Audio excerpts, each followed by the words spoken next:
Hello, everyone.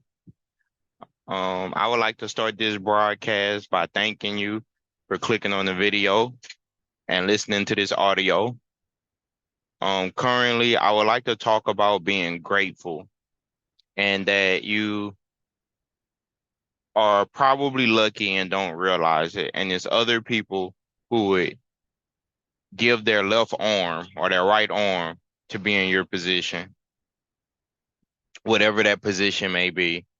And I know that we live in a time where we receive constant negative messages or pessimistic messages telling us that we're not good enough, we're not making enough money, or we should have done something else. And the way life is, one person might have one career, another person might have the same career, and they can have totally different experiences. One person might go to one city and live a good life. Another person might go to that city and end up in prison or homeless. Life is tricky like that, right? And a wise person once told me, or a person who I consider wise once told me, I felt like I had taken a loss one day, and they told me, "Hey, you might feel like you have taken a loss, but think about all the times you won and someone else had to eat that loss. That you can't always win. That sometimes you must lose. And in losing, it makes you appreciate the times that you were winning or you were having good luck." So by profession, currently I drive trucks. I am a commercial driver. I've been driving for the last 2 years consistently, and I would say I've been having my license since 2021, so 3 years technically. My first year, it didn't go so well. I got my license, went to a company, lasted about a month and a half, 2 months, and then I got off the road. That's simultaneously while that was going on, my father was murdered, and it was a very tough time. So I just threw in the towel and say I'll get back to it.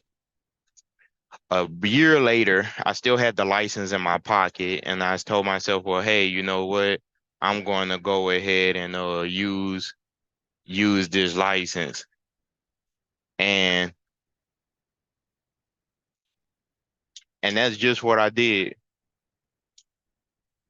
I used my license and I went out on a whim because I felt like I stated, I felt like I had taken a loss. And at the time I was 26 or 27 years old, and I was like, hey, I need to do something. I need to use this license that I paid for. And I paid for my license out of pocket. So I needed to use this license. So I called the company and I asked them would they take me. I called a few companies. Some companies said no.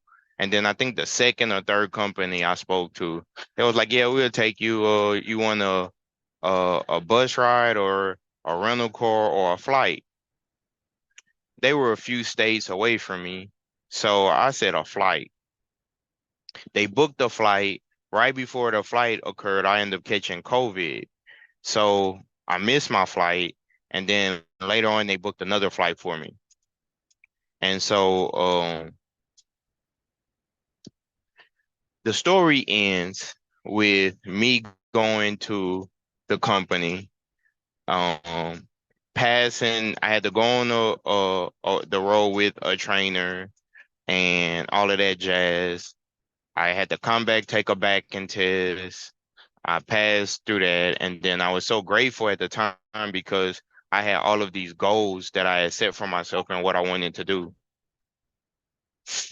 Uh, I ended up meeting a really good guy, and we ended up teaming, and we actually still team right now, currently, 2 years later, but just with a different company. And so I would like to say that I'm grateful for having met my co-driver because I think that the experience that we've had in the trucking industry has been mostly positive, mostly optimistic. And I would say that it's going to be storms. Like when I listen to truckers talk or friends or people that I know who are either still in the industry or who are currently out of the industry, both have experienced the same things for the most part. It's just that the people that are still in the industry found a way to overcome the tough obstacles. And I would say that it is a very tough job. And I will also state that is elements within the job that I still like, right? I'm gonna be real with you. Like it's small things that I appreciate about the job. One thing I like most is not having to do any real physical labor outside of driving. The thing that I dislike most would probably be home time and not being able to be very active. Um, and I combat that by eating mostly fruits and veggies and water, coffee, and no sugar and non-dairy creamer. And I just try to eat really healthy while I'm on the road and and things of that nature because if you start eating fast food, it's a wrap, especially when I get in a lot of exercise. But overall, my experience trucking has been really positive, and so I'm grateful for that. And I have friends who tried to come out here, several, more than four or five. So I would say a lot of guys I know have attempted to join this lifestyle, and different obstacles stop them. I would say one of the biggest obstacles that have stopped people that I know is not having a good trainer or not meeting a compatible trainer, I should say, that could help them learn uh the pre-trip, help them learn how to back the vehicle, which is huge. Both. I mean, you would need a driver would need to learn the pre and post trips because if you get in this vehicle and you just drive and you don't know how to check your tires, you don't know how to check for cracks, or you don't know how to check for obvious signs that something is wrong with your vehicle, it could cost you your CDL or it could cost you your life, unfortunately. I can't tell you how many times I've seen drivers flipped over, um, drivers who have had accidents, drivers who vehicles have been completely smashed because they were texting and driving. I mean, it's just is way more common than I would like it to be. So besides defensive driving and the Smith system, as well, a driver would have to learn to look at their vehicle. Now, after a while, I think it would become common sense. You don't have to be a mechanic, but I think that you would need to be able to identify potential problems because it's best to catch the problem before the problem causes you a blown out tire on your drive tires or one of your trailer tires and you lose control of your vehicle, you hit someone, or it just really gets ugly out there. Um, Another thing that I have experienced personally myself, my first trainer that I was with the very first company, everything was good, but he had girlfriend problems. He was dating a girl who was married to someone else.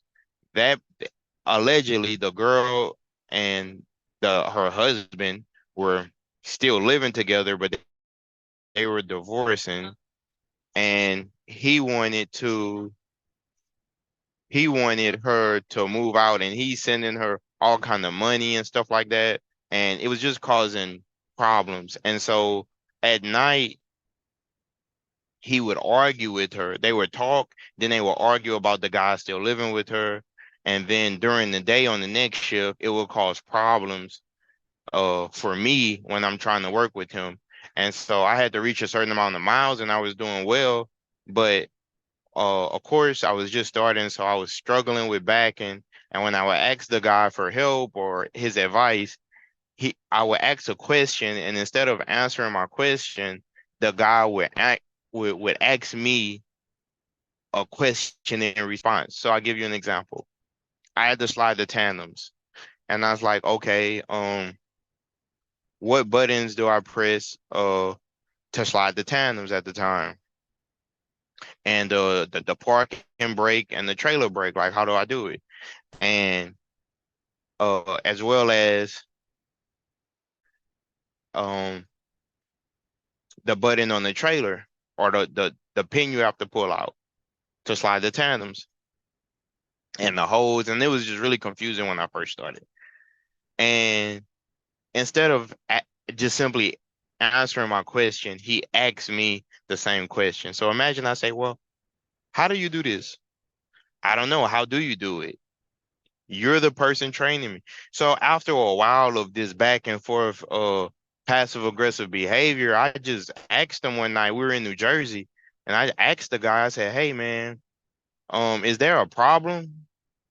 You know, is and the guy wasn't much older than me, but age shouldn't matter when it comes to doing your job and being respectful. Because I'm not intentionally looking for any problems. Like I said, my dad had passed away, and I was out here, trying to earn my keep. So I'm like, man, look, I don't really have time for any foolishness. So I asked the guy, hey man, is there a problem? If there is a problem, I would like to either resolve it or I just get off the truck, man, because I'm just this should only last a few weeks, 3 to 4 weeks, and then I should be going about my merry way. I shouldn't have to argue with you, or it shouldn't be any type of confrontations. And why would we want to share a truck with one another in such a small space and we can't get along? I didn't know you a few weeks ago, so it's nothing that I could have done to cause you to uh be upset or have a problem with me. And so he was like, no, no, no, it's not a problem. Then the next day it was the same thing. So at that point I had called the company and was like, hey, you guys are gonna have to get me off this guy's truck. Like, it's just not working out. And so the next day he got upset and he was like, man, you called the company and you told them it was a problem between us. I said, yes, I did. I said, because I spoke with you. And then the next day it was the same problem where I'm asking you questions, you're not responding to the questions. It's really stress.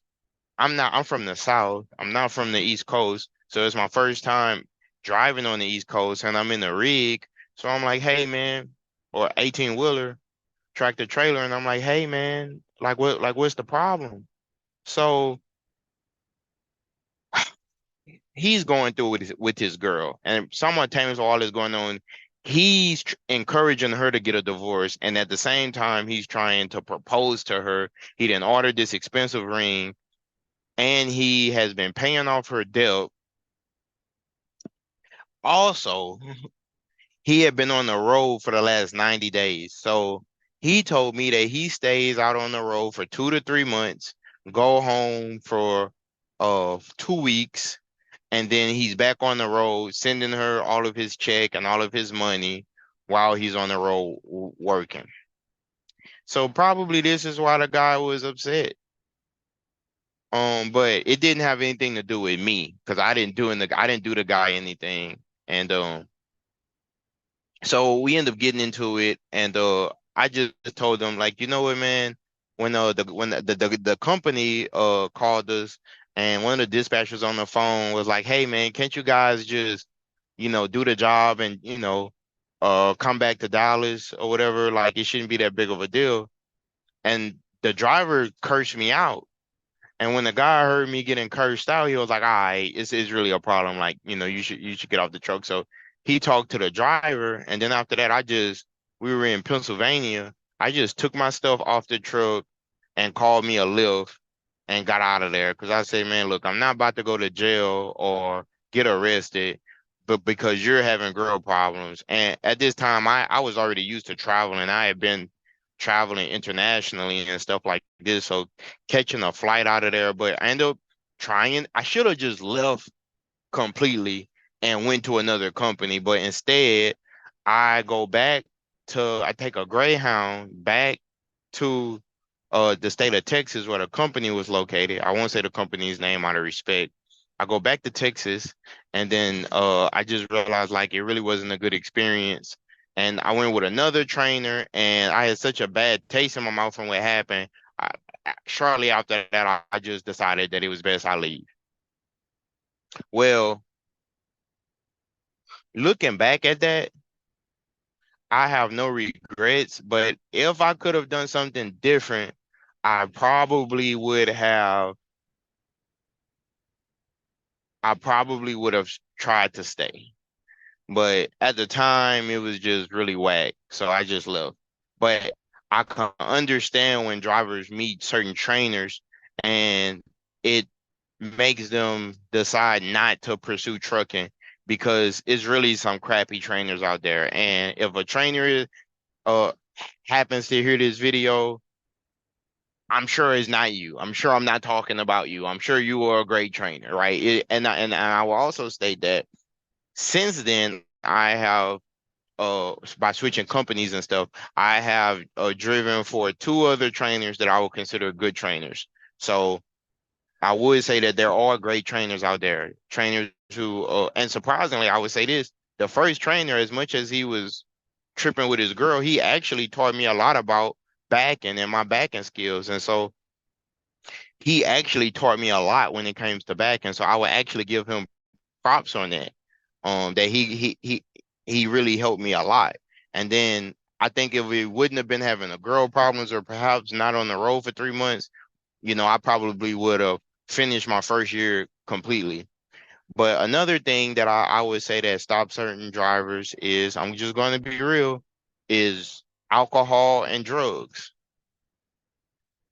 I personally would not get on the road doing either, trying the truck for multiple reasons. One, if you hit somebody and you're under the influence, you're going to go to prison for a long time. I mean, that goes without saying.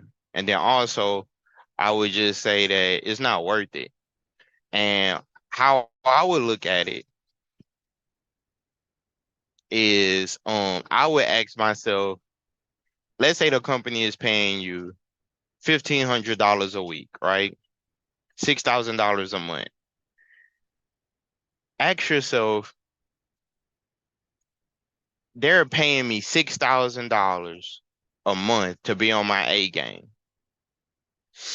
How much am I making by indulging in this habit? And I know it sounds corny. I know it's like you want to do what you want to do, but I'm gonna tell you about some of the experience I've had. The very first company, the one I was just talking about, when I went to, it was a supervised drug screen. So when I went to take the drug test, um, the nurse went into the bathroom with me, and I'm pulling out my Johnson. I got the cup in hand, and I'm on one of the urinal stalls. And the guy basically peeps over, looks at my you know what, and while I'm peeing to make sure like I wasn't um altering the drug screen. And he made me go first because there was other people there, but I look real young. I got a baby face and stuff. So okay, boom, I go. And then they take my stuff. I was clean. I didn't have anything to worry about, but I was just like, well, damn, had I had not been a straight shooter and I had tried to finesse the test, something, I would have gotten caught. The second experience I've had was very similar. They had a nurse in the bathroom, and he sits there and he watches you, like he sits in front of the stall and he watched you go. Same situation. I just went clean. I didn't have a problem. But my mindset was always, I'm going to make this money. Like I wouldn't even show up if there was any potential problem.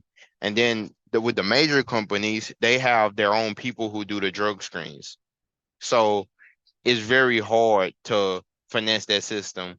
Now I'm sure it's people that do, because there's always going to be people who are really good at those type of situations. But I always thought like, man, if I were to hit somebody, if I was to be put into a way station and drug tested or anything, like it's too hard to predict when you're going to be called in for drug testing. So it's best to just be clean. And here's the thing. Some people live in states, especially when you're trucking, you're going to probably drive through states, or your home state may be a recreational marijuana state, right? Where you got edibles and all kind of stuff. But here's the thing. While it is legal to do in your state, is not legal under the FMCH rules. So that's just how the game go. And I met a few people who that was a problem for them, and they were not able to either stay on the road or even get on the road because of the drug testing policies. Another thing I would say is finances. A lot of people don't have the finances. Now, here's the thing. Some people would say, well, if you have uh basically if you have a clean record, a lot of companies will sponsor you to go. But then here's the thing. A lot of guys have felonies, a lot of guys have different issues that they might have got caught up with, which is why they're trying to come to trucking. And this is going to prevent them from being able to get the job because of the way that the game is set up and the way that the game is played. Um, so I know I met a lot of guys who some guys couldn't even get out of the trucking school because they struggle with backing. Then some guys, if they make it through that point, their problem is they can't leave the weed or stuff alone. I met one guy, well, I didn't meet him, but I seen the results of what happened to him. His truck was completely flipped over and stuff like that, and they said like crazy stories. But this guy, he was drinking and driving, and he totaled the vehicle. He killed some people and all kind of stuff. I seen the same situation. One guy just completely just wrecked his stuff. They said that he was watching erotic content while driving and pleasuring himself, and he uh he wrecked the vehicle, and it was really bad. Um, Another thing I would say is why I see a lot of drivers not make it through is it's a huge lifestyle adjustment. I mean, to go from living at home like a civilized person, I say his elements of trucking is very uncivilized. For real. I mean, is a nomadic lifestyle. You're living on the go. Now, you can bring civility to trucking. I mean, you know, and I see it done all the time. If you're a clean person at home, you're going to be a clean person on the road. But I would say that I see truckers out here who smell like they haven't showered in weeks or a few days. I see truckers out here that smell like poop. You know what I'm saying? I've seen truckers out here that completely let themselves go and are completely overweight and just look horrible. You know, I see truckers, I wonder how they even pass their DOT physical. Um, so I would I look at it and say, wow, I don't want to be one of those guys, right? Um, and I know some guys who you could tell that they truck, but they don't allow the lifestyle to stop them from being themselves, right? Like, um, since we're doing this every day, it's very easy for trucking to become one's entire personality, right? But it's good when you meet people and they do it for a living, but it's not their whole personality. Like you could still talk to them about sports or talk to them about traveling or hobbies or other businesses or other business adventures that they would like to get into. You know, I know some guys that started off on this side and then went into nursing or used trucking to pay for law school or used trucking to pay off debts and, you know, used it as a beneficial thing. And I met some really cool people out here.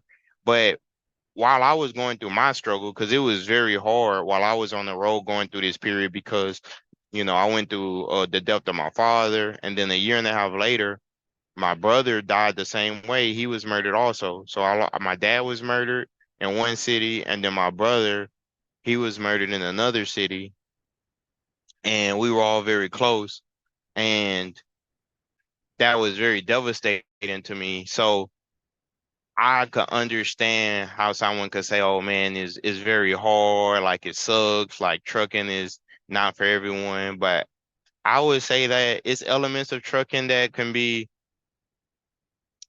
freeing, outside of the mandatory things that you have to do. It is still a lifestyle that appeals to people who are adventurers, people who who like to experience things, new things, see new places. I mean, I'm not saying that a person can't do certain things, but traveling as often as we do in trucking, especially being OTR, a person is going to see the West Coast, the Midwest, the South, the Southwest, the Southeast, the Northeast. They're going to see all of the mainland of the United States. They're going to start to notice different patterns.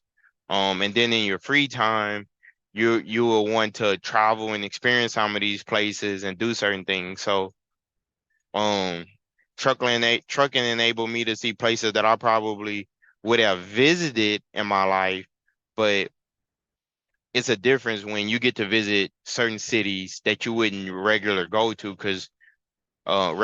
to or visit because you don't have any family or business there. But it's like, I'll give you an example. Los Angeles. The first time I went to Los Angeles, I was trucking. And then I ended up having a 34-hour reset. I got to hang out with a friend there.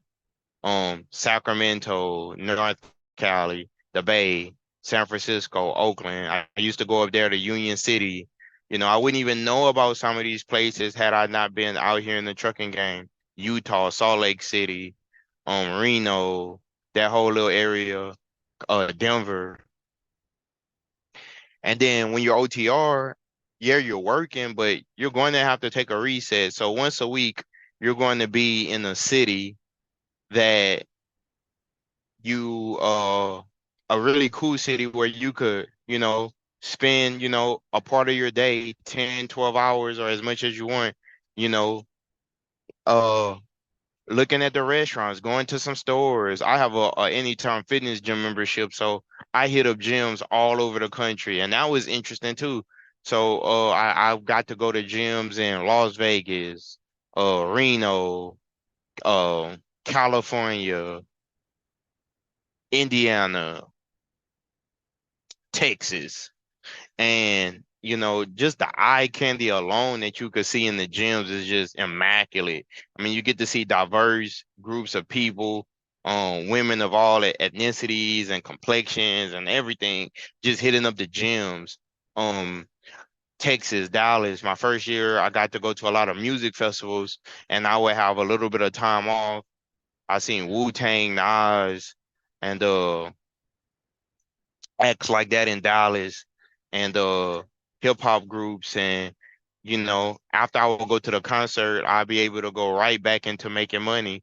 I was like, man, so it is a lifestyle where, if with the right company, the right situation, you could really enjoy yourself while you're working.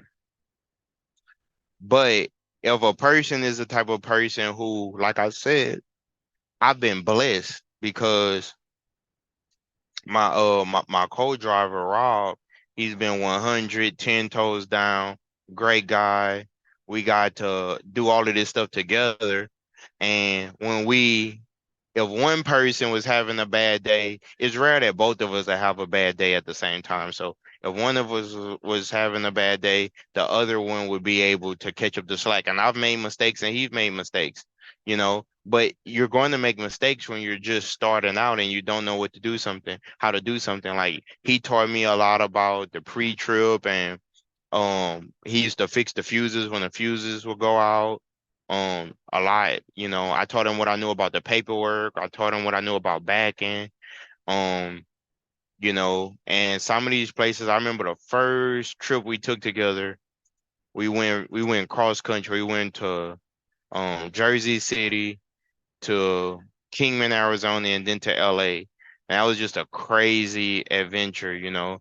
And that was his first time or second time. That wasn't his first time, but that was one of the first times he was driving out there in New Jersey. And then we started going to New Jersey so much we used to they had this spot called Superheroes Pizzas. Uh if you ever in Jersey City, please check them out.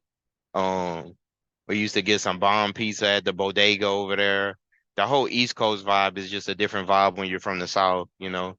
And that's the thing. Like I know what the East Coast is like. I know what the West Coast is like. I know what Florida is like. I know what Texas is like, and Nevada and Chicago. Um, we used to go to Chicago a lot. The cities we used to frequent often.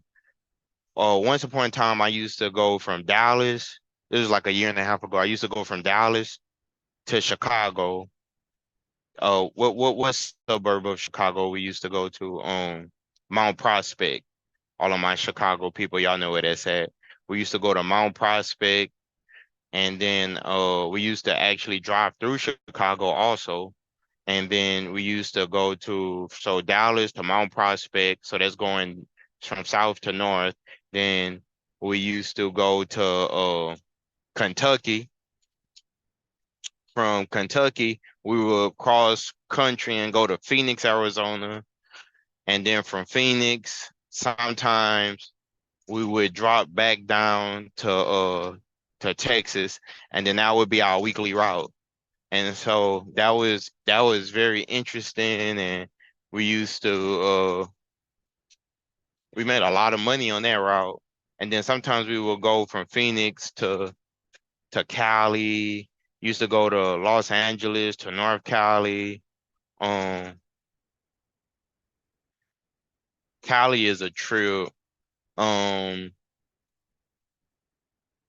you get to see places in real life. Like it's one thing to see a city in a movie, Oh, we used to go to Nashville, all of just so many places everywhere. We used to been there everywhere. You name a city, pretty much I've been to multiple times. And that's the thing. We will go to these places weekly. So we would start to meet people, get their numbers, meet connects, and just boots on the ground. And as a young man, I think that was the major benefits. Like whenever I do leave trucking, I won't be sour about it because I'll be able to look back and think about the fun that I had while I was working. Now, let me talk about the people who are unable to. I would say on one hand, it's not for everybody because it can get stressful. We have had some really stressful days. We had to overcome a lot of challenges.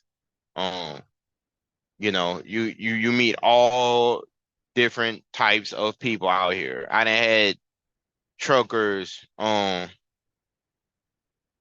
done had truckers curse me out. I done cursed out a few truckers too.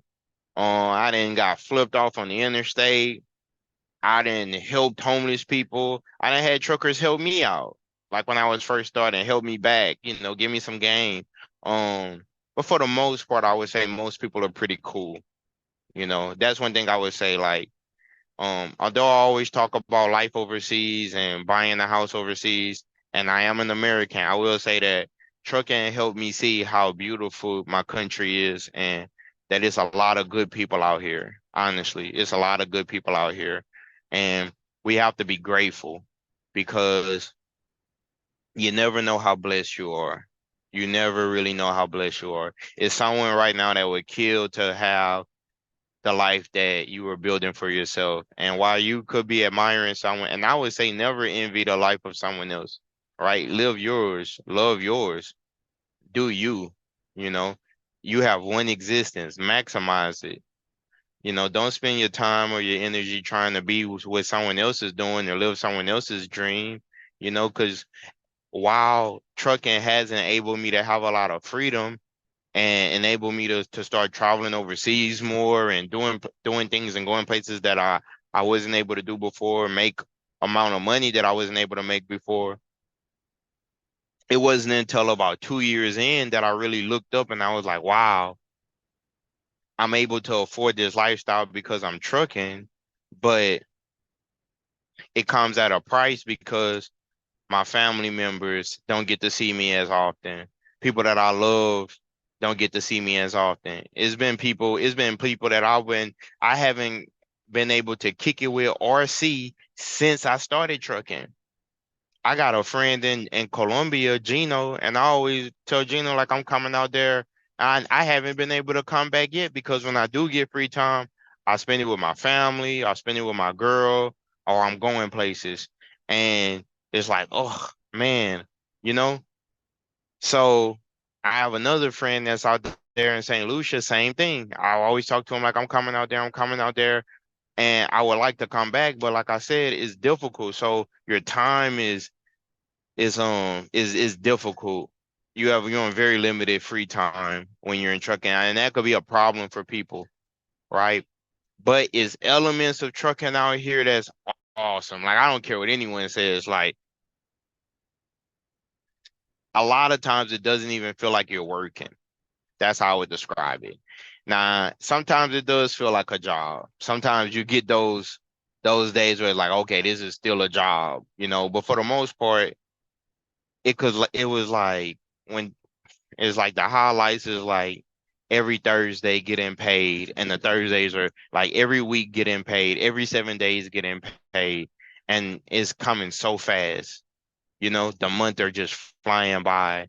Looking up and having, you know, 10, $12,000 in your bank account, and that's just not even really budgeting or trying to save, just the money's adding up, you know, being able to afford things. I think that that was one of the things I actually cried the first time I went to Los Angeles in trucking because after going through so much with my dad and everything, I was just like, man, it just felt good that I was able to to experience life again. They just had this guy tripping on the road. And like I say, you gotta be alert out here. You gotta know what you're doing. You gotta be alert. And with my guy Rob, I guess, like I said, I've been lucky to have a rider by my side out here, and we've been lucky to have each other out here trucking because a lot of people talk down on teams. They say like, "Oh, I don't want to team in." So for those that don't know, teaming is when you and someone partner up and then y'all truck. And it's a lot of benefits to teaming because while you're sleeping, the truck is still rolling. And so you're essentially making money while you're sleeping.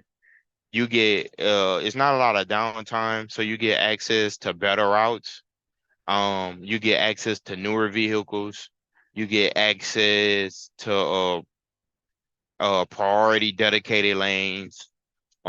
We had experience at this point working with FedEx, working with RNL, Estes, um, different regions of the country. When we was doing RNL, we used to go to Oregon, Portland, North Cali, Seattle. I got to see that part of every account is going to help you see different parts of the country.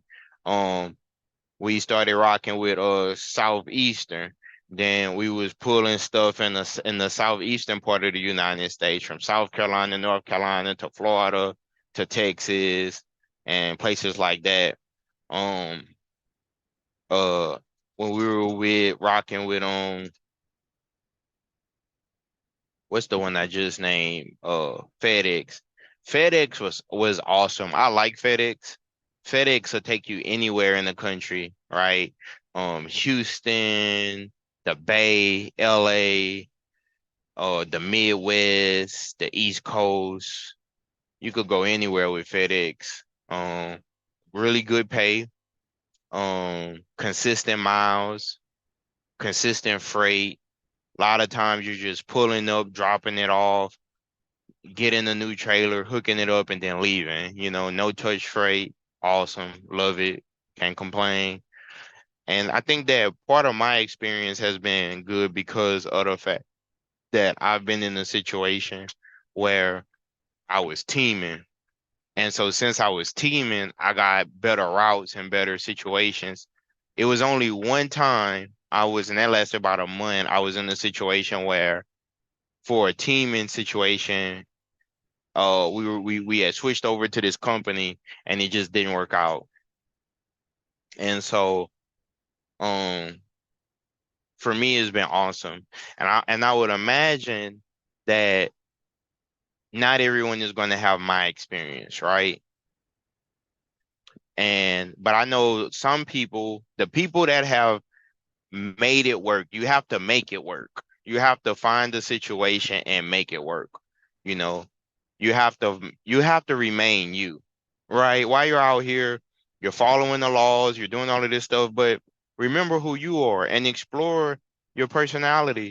Do new things like when you're outside of the truck, enjoy being outside of the truck. Go to the gym.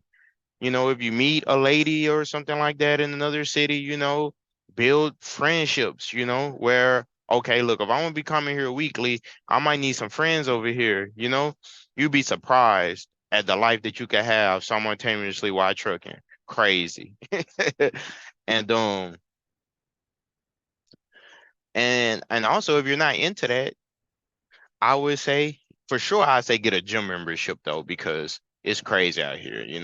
Get a gym membership and eat healthy, stay safe. The load, they have insurance on the load. Don't let them rush you. Get there safely. And like I stated, be thankful, because I didn't realize this until a week ago when I was talking to one of my old friends and he had told me, he's with a local company now and he was telling me his experience OTR and he said that he didn't really like it. And I respect him. He's a great guy. And I also understand like OTR could be hard. And I think that I was just going through so much that OTR was therapeutic for me. And I didn't even think about all of the other stuff at the time. I was just grinding, trying to get to a safe place.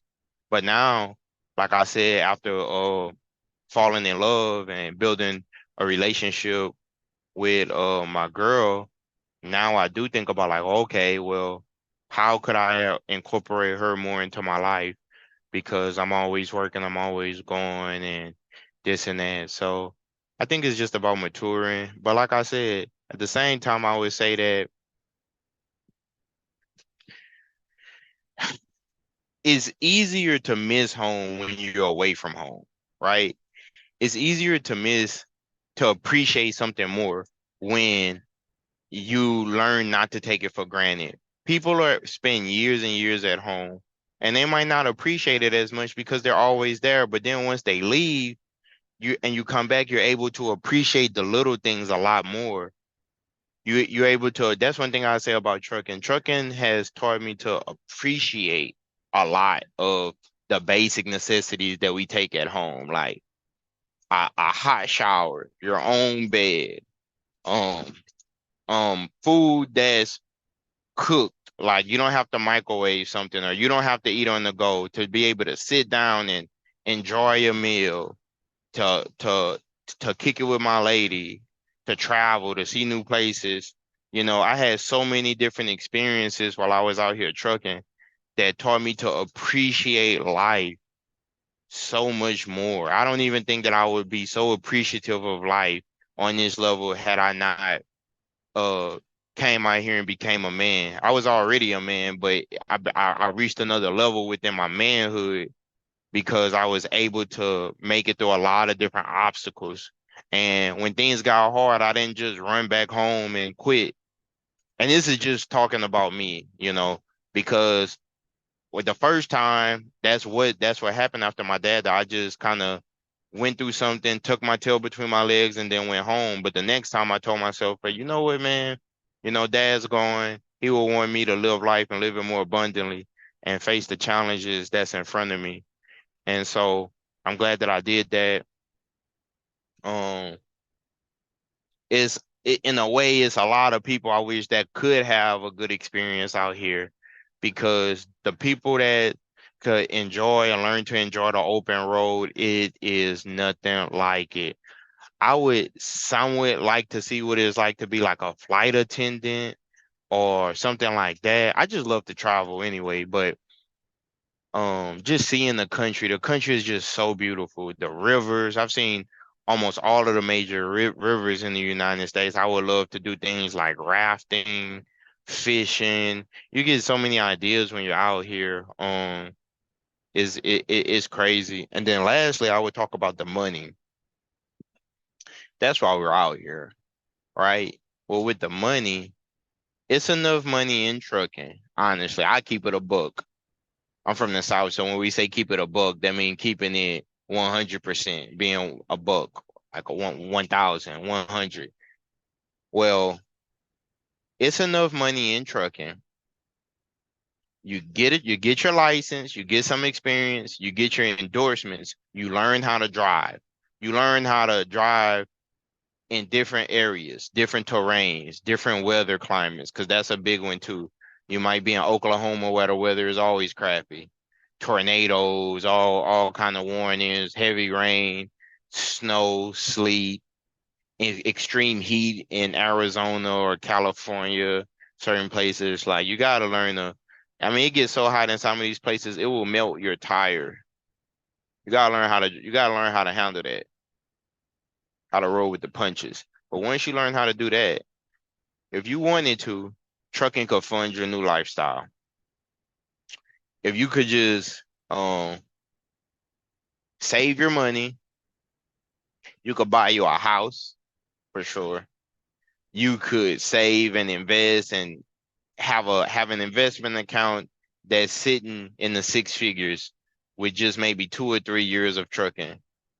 Um, you can pay off your debts, you know, you're making enough money to where you can really change things for yourself.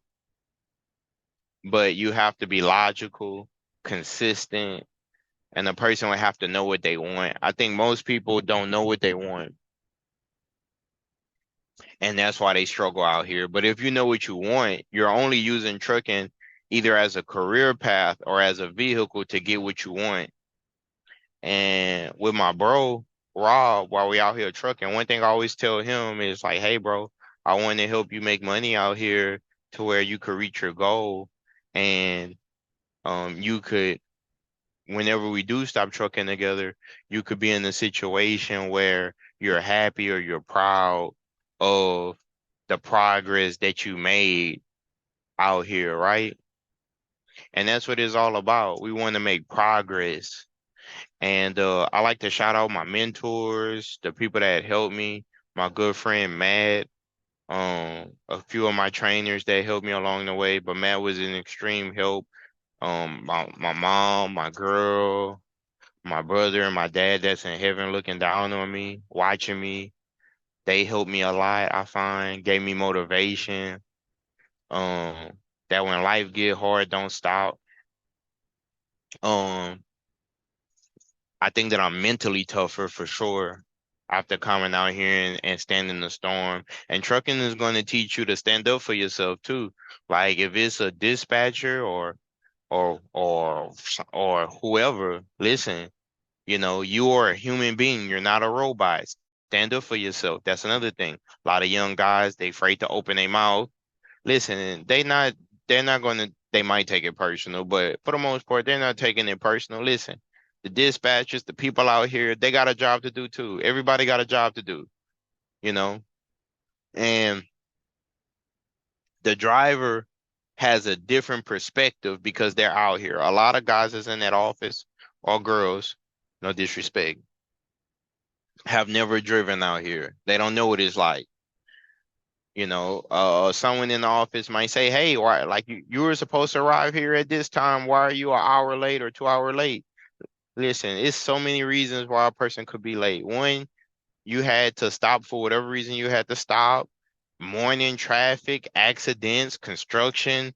I mean, when you're driving from state to state to state, if you arrive in a 1 to 2 hour window, in my opinion, you are still on time. But I've had a situation where that's why I don't do reefer. I was under a reefer load, my guy and I, Rob. We were under a reefer load, and we were going to Bessemer, Alabama, which is by Birmingham. And we were coming from Los Angeles. And we pushed it and we drove there. And we were, I think, like 30 minutes late to the appointment time.